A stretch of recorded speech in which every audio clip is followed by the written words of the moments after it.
Welcome, everyone, to the Courageous Truth podcast.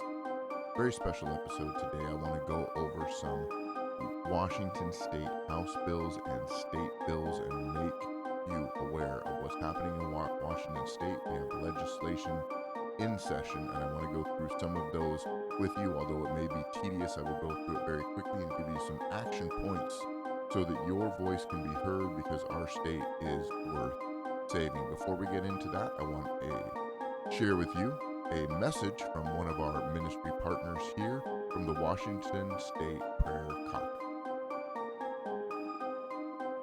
Hello, my name is Joshua Wilson from the Washington Prayer Caucus, a member of the Congressional Prayer Caucus Foundation. Our mission is to shape culture by preserving faith and religious freedom in America and Washington State. We are a national network comprised of over 1,000 lawmakers, the nation's top religious liberties lawyers, and countless pastors and business professionals.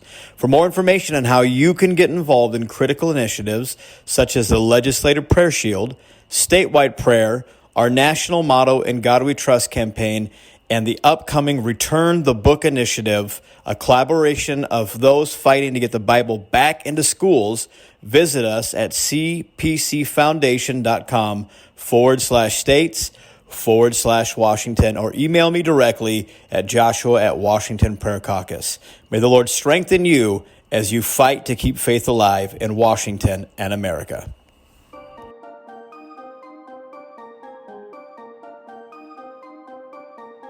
Welcome, everybody, to the Courageous Truth podcast. As always, I am very honored that you have chosen to spend a little bit of time with me today. Thank you for your support on our last episode.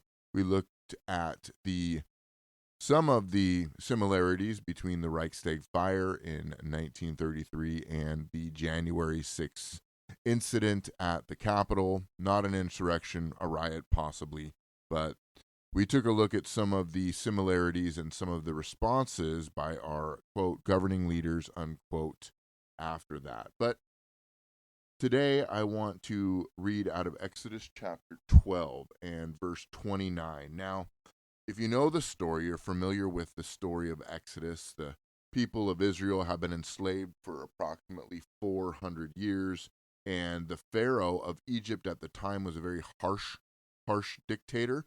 And he was enslaving the people of Israel and would come down harder and harder on them the more Moses, who was sent to be a deliverer, would try to negotiate with Pharaoh for their release.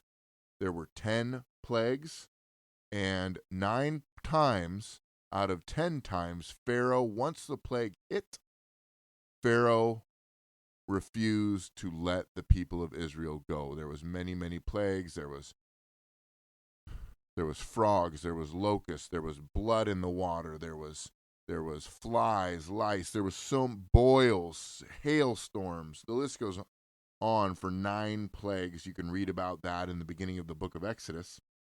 But I want to read out of Exodus chapter 12 and verse 29, and this is the last plague, and the word of God says this: At midnight the Lord struck down the firstborn in the land of Egypt, from the firstborn of Pharaoh who sat on his throne, to the firstborn of the captive who was in the dungeon, and the firstborn of the livestock. And Pharaoh rose up in the night, and he and all his servants and all the Egyptians, and there was a great cry in Egypt, for there was not a house where someone was not dead. Then he summoned Moses and Aaron by night and said, Up, go out from among my people, both you and the people of Israel, and go and serve the Lord as you have said. Take your flocks, your herd, as you have said, be gone and bless me also. That's a very powerful portion of Scripture. Now, there is a massive uprising, a massive movement of civil disobedience happening around the globe right now. As I'm recording this right now, there is hundreds of thousands of people up in Ottawa, Canada. There was a huge convoy of truckers who went up to the capital of Ottawa, to the Parliament building in Canada, to protest the COVID-19 mandates. The media has been portraying it as just a fringe group, as a people with unacceptable views, really downplaying this, really going over it. CNN was calling it a cult this morning. Justin Trudeau is saying that they're white nationalists, they're racists, they're violent, and this and this. But the citizen journalism has proven that this is a powerful movement of people who are taking their nation, their livelihood, and their freedoms back. And there is a movement going on right now across our nation, and it's rising up more and more, of people who want freedom. And they're standing up against the dictates of evil men who want to crush the spirits and souls of people. This was not about health. It's never been about health. It's about money and power. And that has been proven now, as I'm recording this, January 31st, 2022, that we are seeing their narrative unravel more and more. And if you can't see it, then you refuse to. The time is now for people to stand up. Now, here in Washington State, we find ourselves in a very interesting situation. There is a legislative session that is happening right now where many bills and laws are being presented to be voted on, to be put into law. Now, I'm going to go through this as quickly as possible. I'm going to put a lot of links in the show notes, but there's a few state bills and House bills that I want you to be aware of. Okay? Now, if you are a Republican,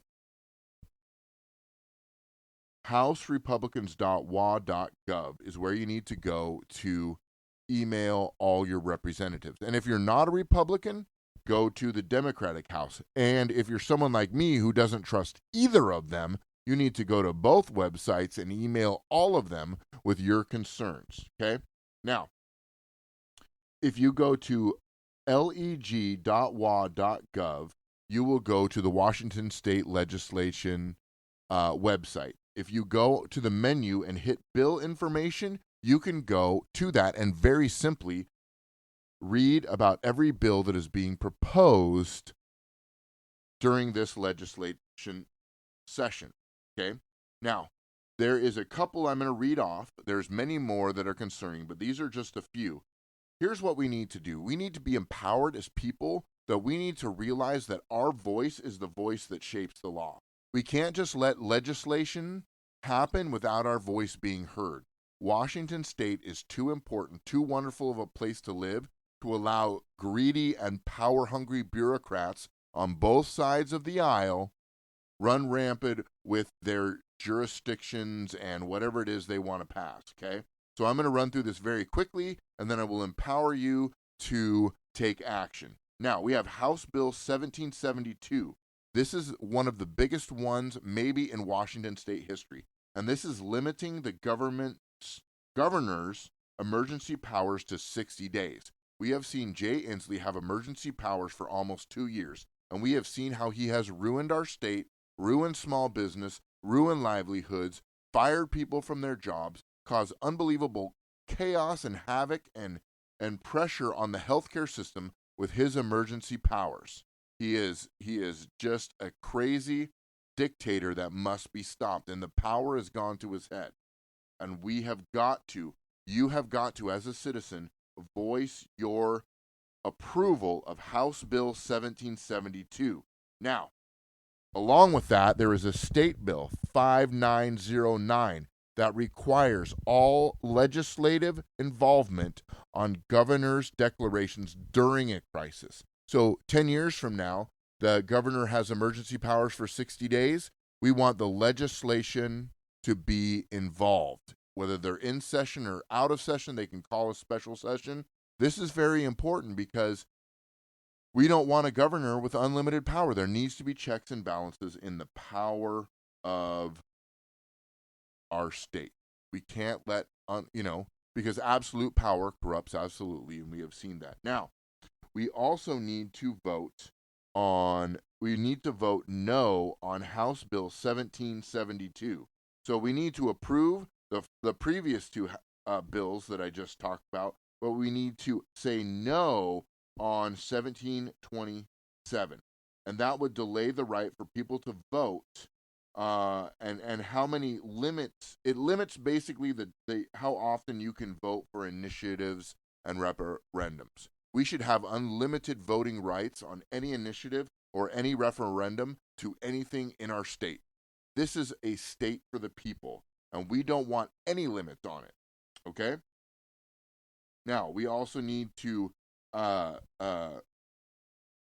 approve House Bill 1999, which restores reasonable limits on spending and budget growth.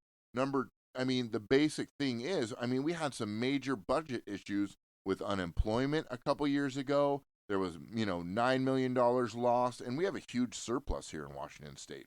We're doing okay as a state, but we need to make sure there's checks and balances on what our governor and what his team and the House, what people are spending.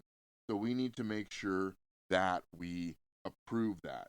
And then the last one I'm going to talk about is House Bill 1696. We need to vote yes. And that prohibits state government from prohibiting legislatures and representative access to the building and access to House and Senate floors. Because what happens is Jim Walsh, one of our representatives who has been one of the main voices of reason in the House of Representatives of Washington State, he was denied access because he was not vaccinated. We cannot allow discrimination like this for our legislators, because what it does is it gives majority power to whoever the powers that be, that they can lock out anyone they want. And if they can't have access, then they don't have a way to communicate to their constituents. They don't have a way to get the latest on what's going on in the House floor. They can lose votes. This is very concerning. Whether the legislation or the representative is going to vote the way I want or not, they should have access to the building. Now, those were just a few of them that I want you to be made aware of. Like I said, go to leg.wa.gov, browse through everyone. There's ones on restricting firearms that we have got to voice our concern. And here's what you do. You've got to email. This takes time. It takes effort. But we're in a fight for our state. A couple years ago, my wife and I considered moving out of state, but we felt like God say, you know what? Stand, stay, and fight. And this is how you fight. As believers, you have to stand up for people. You have to stand up for your state and stand up for injustice. There's this massive Christian social justice movement. Let's talk about actual justice. Let's talk about actually putting power back in the people's hands like it was supposed to be. And let's stand for the truth, knock out whatever immoral bill they want to pass. And we've seen what's happened with comprehensive sexual education. We've seen what's happened with critical race theory. And now they're being into law where we should have been speaking out years before this even happened. And they took governors unlimited powers, and now they're sneaking anything in they want. The transgender agenda, all these different things. Okay? We already know, need I remind you, that there are quarantine camps being built and already built here in Washington. I've seen them with my own eyes. And if we don't take power back from our governor, we are going to see some very dangerous things. So now is the time to stand. There is a massive movement across the globe of people taking their freedom back. Now's the time. We need to be at school board meetings. I've gone to school board meetings. It's hard. It's tough. You're the minority, but Christians and believers and parents need to be standing up. We need to be standing up. We need to be speaking out. We need to be vocal about what's going on. So I'm going to close this episode. Make sure that you contact the Washington State Prayer Caucus. Make sure you're praying, but also make sure that you're following up with these websites that I've given you, and the information's in the show notes, so that you can voice during your voice and your opinions and your heart during one of the most important Washington State legislation sessions in state history. So God bless you. I hope that this episode blesses you, informs you, inspires you. Let's take back our state. Let's take back our freedoms. Let's take back our families. Washington State is worth fighting for. And if you're out of state, you're listening in another part of the country, another part of the world, what can you be doing in your communities, in your areas of living, to make sure that you're voicing your concern and standing up for the truth, a courageous stand for the truth. Talk to people in your area. Talk to people in your state. Be vocal, be loud, send some emails that are strongly worded, that gets the point across. We need to take back our freedoms. God bless you. I will see you next time right here at the Courageous Truth Podcast.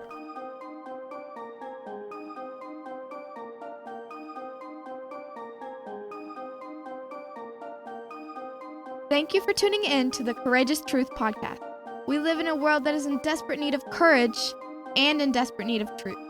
Our prayer is that this podcast will equip and inspire you to live courageously for your family, your community, your God, and for your country. Be courageous in your stand for truth in a world that is completely abandoned. See you next time right here at the Courageous Truth Podcast. Remember, truth requires courage.